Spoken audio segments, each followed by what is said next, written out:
दोस्तों, हाल ही में हुआ 2022 टी20 विश्व कप जो इंग्लैंड ने जीता, उसमें एक खिलाड़ी की बड़ी कंट्रोवर्सी सामने आई। उसकी टीम के बाकी खिलाड़ी तो स्वदेश लौट गए, लेकिन वह खिलाड़ी ऑस्ट्रेलिया में ही फंसा रहा, जिस पर रेप के चार्जेस लगे थे। और इस खिलाड़ी का नाम था धनुष्का गुणथलिका। दोस्तों, कहते हैं कि पैसा, नाम, शोहरत कमाना कोई बड़ी बात नहीं है। उस फेम और ग्लैमर को संभाल कर रखना एक बड़ा टास्क होता है। क्रिकेट में एक से बढ़कर एक स्टाइलिश टॉप क्लास प्लेयर आए, जिन्होंने काफी नाम कमाया और अपने फैंस के दिलों में खूब जगह बनाई। लेकिन साफ सुथरे कैरेक्टर वाले खिलाड़ी काफी कम देखने को मिले, जिनके करियर में कोई कंट्रोवर्सी, क्राइम या एलिगेशन नहीं था। लेकिन कई बड़े खिलाड़ी ऐसे भी आए जो अपने करियर में कई क्राइम कर बैठे और चाहकर भी क्रिमिनल बनने से नहीं बच पाए। आज हम क्रिक माइंड के इस crispy segment criminals of cricket में ऐसे ही कई नामी खिलाड़ियों के बारे में बताएंगे जो क्रिमिनल बन बैठे। तो चलिए स्टार्ट करते हैं। हमारे इस लिस्ट की शुरुआत होती है पाकिस्तान के उस टैलेंटेड बैट्समैन से जिसे उसका लालच ही ले डूबा। सलमान बट पाकिस्तान के वो राइजिंग स्टार थे जो लॉन्ग रन में अपनी टीम का सबसे बड़ा एसेट होने वाले थे। 2010 में जब वे कैप्टन बने तो लगा कि उनका करियर गोल्डन होगा और उन्हें लेजेंड्स के तौर पर याद किया जाएगा। लेकिन उन्होंने कैप्टन बनते ही अपने पैरों पर कुल्हाड़ी मारी और इंग्लैंड में स्पॉट फिक्सिंग के गंदे अपराध में फंस गए। उन्होंने पैसे लेकर अपने देश को बेच दिया और जानबूझकर घटिया परफॉर्मेंस की, जिसके चलते साल 2010 में ही उनकी कप्तानी तो गई ही, साथ ही 10 साल का बैन भी लग गया। हालांकि उन पर, आमिर और आसिफ पर 2015 में ये बैन हट गया,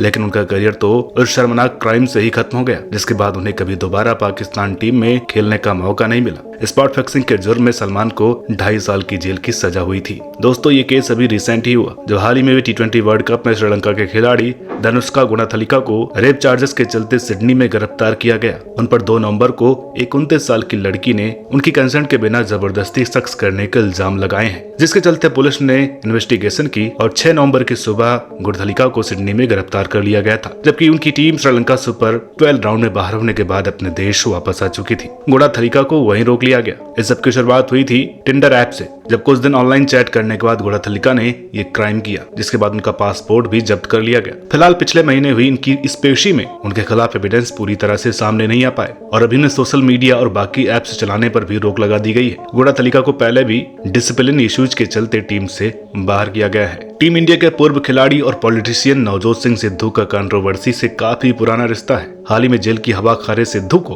उनके पुराने जख्म नासूर की तरह चुभ रहे हैं और ये कहना गलत नहीं होगा कि जो बीज उन्होंने 35 साल पहले बोया था, आज वो कांटेदार पेड़ बन गया है। बात है साल 1988 की, जब वे एक आदमी के साथ जिप्सी में पटियाला जा रहे थे, जहां 65 साल के एक बुजुर्ग गुरनाम सिंह ने उन्हें शेरा वाले गेट पर गाड़ी को रास्ता देने को कहा, लेकिन सिद्धू ने उस आदमी के साथ खूब मारपीट की और उनकी कार की चाबी तक निकाल ली। बाद में जब उन्हें हॉस्पिटल ले जाया गया तो उनकी ऑन द स्पॉट डेथ हो गई। अभी मामला दर्ज किया गया और बात कोर्ट में जा पहुंची, जहां 1999 में इन्हें कोई सजा नहीं सुनाई गई, लेकिन 2006 में ये केस दोबारा उठ गया और दोनों को हाई कोर्ट ने 3 साल की सजा सुनाई। अगले साल इन दोनों ने सुप्रीम कोर्ट में अपील की। फिर 2018 में सुप्रीम कोर्ट ने उन्हें 1000 रुपए का फाइन किया और बाद में गुरनाम की फैमिली के पिटीशन देने के बाद कोर्ट ने अपने फैसले को रिव्यू कर 1 साल की कड़ी जेल की सजा सुनाई। हादसे का आई विटनेस का कहना था कि सिद्धू ने गुरनाम के सिर पर वार किया था, जिससे उनकी डेथ हो गई। इंग्लैंड टेस्ट टीम के कैप्टन और स्टार खिलाड़ी बेन स्टोक्स को सबसे बड़ा कमबैक हीरो कहा जाता है। ये ऐसा ही नहीं बोला जाता, इसका एक रीजन भी है। भले ही उन्होंने इंग्लैंड को 2019 और 22 का वर्ल्ड कप जिताया, लेकिन इसी बीच काफी सफर भी किया, क्योंकि जब 2016 के फाइनल में उन्हें ब्रथवेट के नाइटमेयर छक्के पड़े, उसने उनकी खूब थू करवाई। इसके बाद उनका करियर उस क्लब हादसे की वजह से लगभग सूली चढ़ चुका था।